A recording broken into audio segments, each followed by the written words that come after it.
बिस्मिल्लाहिर्रहमानिर्रहीम। आज का मौजू इस लिए बड़ा अहम है कि इस पे मैंने काफ़ी अर्सा पहले से स्टडी शुरू की हुई है और ज़ाहिर है जब तक आपका दिल मुतमईन ना हो या आप में कॉन्फिडेंस ना आए तो आप किसी बड़े मौजू को हाथ नहीं लगा सकते। कुछ ना कुछ उस पे अबूर हासिल होना चाहिए, तो इसलिए मैं अवॉइड करता रहा कि इस मौजू पे मैं बात ना करूं। चूँकि इस पे इतना कुछ कहा जा चुका है, इस पे इतनी किताबें लिखी जा चुकी हैं कि मेरे जैसे इंसान की क्या हिम्मत है कि इसके ऊपर कुछ बात करे। लेकिन चूँकि लाइफ जो है ये एक्सप्लोरेशन का नाम है, सोचने समझने का नाम है, विज़डम के इस्तेमाल का नाम है, तो इसलिए इस पे आज मैं बात करूँगा। वो ये है कि असल सूफ़ीज़म क्या है। चूँकि इसकी जो बेसिक रूट है उस पे ध्यान नहीं दिया गया, तो अगर दिया गया है तो बड़े कम लोगों को उसका पता है और बाद में चलते चलते हर किसी ने इसे अपने अंदाज में बोला है। तो वो जो अपने अपने अंदाज़ हैं वो तो आप यूट्यूब पे और लोगों की ज़बानी सुन सकते हैं, लेकिन जो मेरा आज बात करने का मकसद है मैं उसके ऊपर बात करूँगा। तो मैं पहले इसकी जो बुनियादी रूह है उसके ऊपर बोलता हूँ। हुज़ूर नबी करीम सल्लल्लाहु अलैहि वसल्लम जब शाम की नमाज के बाद सहाबा कराम के साथ मस्जिद में बैठते थे तो मुख्तलिफ़ मौज़ूआत पे बातचीत होती थी। उसमें हदायत होती थी, उसमें जो उन दिनों कोई वाक़यात हुए होते थे उन पे बात होती थी। गर्ज़ जितने भी मौज़ूआत उस वक़्त के लिहाज से थे वो होती थी बातचीत। तो नबी करीम सल्लल्लाहु अलैहि वसल्लम दो जहान के आका, दो जहां के मालिक, अल्लाह के आखिरी नबी जब बात करते थे तो जो सहाबा कराम इर्द गिर्द बैठे होते थे उन पे उनकी शख्सियत का एक ख़ास असर होता था। बस आपसे मेहरबानी है कि गौर से ये थोड़े थोड़े जो लफ्ज़ हैं इसे आपने गौर से सुनना है। तो जब नबी करीम सल्लल्लाहु अलैहि वसल्लम कोई भी बातचीत करते तो सहाबा कराम जो इर्द गिर्द बैठे होते थे उन पे उनकी गुफ्तगू का, यानी नबी करीम सल्लल्लाहु अलैहि वसल्लम की ज़ात बाबरकात का एक असर होता था। उनकी इज़्ज़त की वजह से, उनके पैगंबर होने की वजह से, उनके सादको अमीन होने की वजह से वो जो असर था तो वो सहाबा कराम के अंदर वो असर सिरायत कर गया। यानी अब जब वो किसी से बात करते थे, यानी सहाबा कराम, तो जो नए सुनने वाले थे उनके ऊपर भी वही असर मुंतकिल हो जाता था। तो वो जिन्होंने सहाबा कराम की महफिल में बैठे होते थे उन पे जो असर आया होता था वो आगे मुंतकिल हुआ और फिर यूं इस्लाम आहिस्ता आहिस्ता आगे की तरफ फैला। चूँकि टाइम चलता रहा,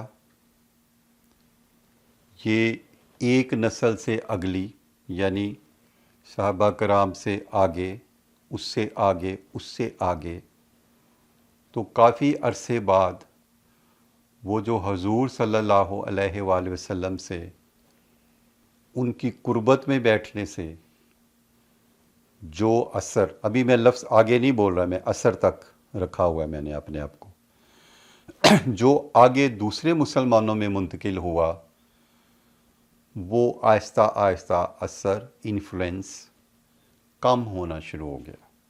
चूँकि उनका जो मेन मरकज़ था नबी करीम की ज़ात वो तो दुनिया में थी नहीं। अब ये मुंतकिल हो रहा है आगे, लेकिन उसके असरात कम हो गए। تو میں اس اثر کو کہتا ہوں روحانیت، جس کا مرکز، جس کا سٹارٹ نبی کریم صلی اللہ علیہ وآلہ وسلم کی ذات ہے۔ اب جو لوگ روحانیت کو اپنائے ہوئے ہیں وہ صوفی کہلاتے ہیں۔ کچھ لوگ صوفی کی کوئی اور ڈیفینیشن قرار دیتے ہیں کہ ان کی زندگی میں ہی ایک طبقہ پیدا ہو گیا تھا کہ جو کہتا تھا کہ ہم جو کچھ مرضی ہو جائے، ہم اپنی زندگی ایگزیکٹلی نبی کریم صلی اللہ علیہ وآلہ وسلم کی زندگی کے مطابق گزاریں گے۔ تو اگر دیکھا جائے تو جو میں وہ روحانی اثر کہہ رہا ہوں اور جو صوفی کا ایک تھیوری ہے وہ آلموسٹ سیم ہی ہے۔ جب نبی کریم صلی اللہ علیہ وسلم کی ذات کا اثر آگے منتقل ہو رہا ہے تو اس کا مطلب یہ ہے کہ وہ بھی انہی کی طرح کی زندگی گزارنے کی عادی ہو رہے ہیں یا ہونا چاہتے ہیں یا ہو چکے ہیں اس اثر کے زیر اثر رہنے کی وجہ سے۔ تو ان دونوں کو کسی بحث میں لانے کی بجائے میں ایک ہی لفظ روحانیت کی طرف رہتا ہوں۔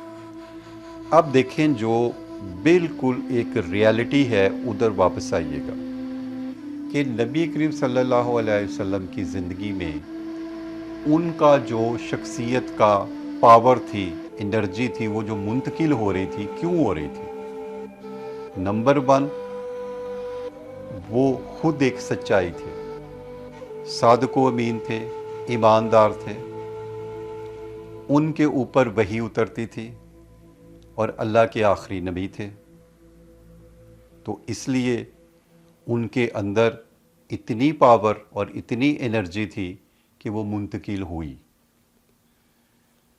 اب جب ہم اس وقت 2024 میں آئے ہیں تو اگر ہم روحانیت کی بات کریں تو کیا کسی میں اتنی سچائی ہے، اتنی نیکی ہے؟ چلیں اس لیول کی تو سوال ہی پیدا نہیں ہوتا کسی کے پاس ہو، لیکن اس کو قریب سے اپروچ بھی کرتی ہو، یا وہ جو ان کی شخصیت کا ایک سحر تھا وہ تو کچھ سالوں بعد کم ہو گیا۔ تو آج ہم صوفیزم پہ جب بات کرتے ہیں، روحانیت پہ جب بات کرتے ہیں تو ہم کہاں ہیں؟ کیونکہ زمانے کی لپیٹ میں آیا ہوا انسان ہے، انہی انسانوں کے درمیان وہ رہ رہا ہے، اپنا جو ماحول ہے، اپنا جو انوائرمنٹ ہے، اپنا جو کلچر ہے، سوسائٹی ہے، اس میں جو رواج ہیں، جو گیجٹس ہیں، جو چیزیں بھی پنپ رہی ہیں سائنس کی شکل میں، ان سب کی زد میں آج کا انسان ہے۔ کیا آج کا انسان فطری طور پہ صوفی ہوتا ہے؟ جو ہے اس کی بات کر رہا ہوں، یا اس نے خود محنت سے صوفی بننا ہوتا ہے؟ یعنی یہ روحانیت جو اس کے اندر جذب ہوتی ہے، کیا یہ قدرتی ہے یا وہ خود کریٹ کر سکتا ہے؟ یہ ہے اصل پوائنٹ۔ یہ آپ سے سوال ہے، آپ بھی اس پہ غور کریں کہ کیا ہم اپنے اندر نیکی، روحانیت خود کریٹ کر سکتے ہیں؟ اگر ہمیں نہیں ہے، اور اگر خود کریٹ کر سکتے ہیں تو اس کے کیا طریقہ کار ہیں، اس کے کیا سٹینڈرڈ ہیں؟ کیا نمازیں بہت زیادہ پڑھی جائیں تو پھر وہ آٹومیٹک ہو جائے گا؟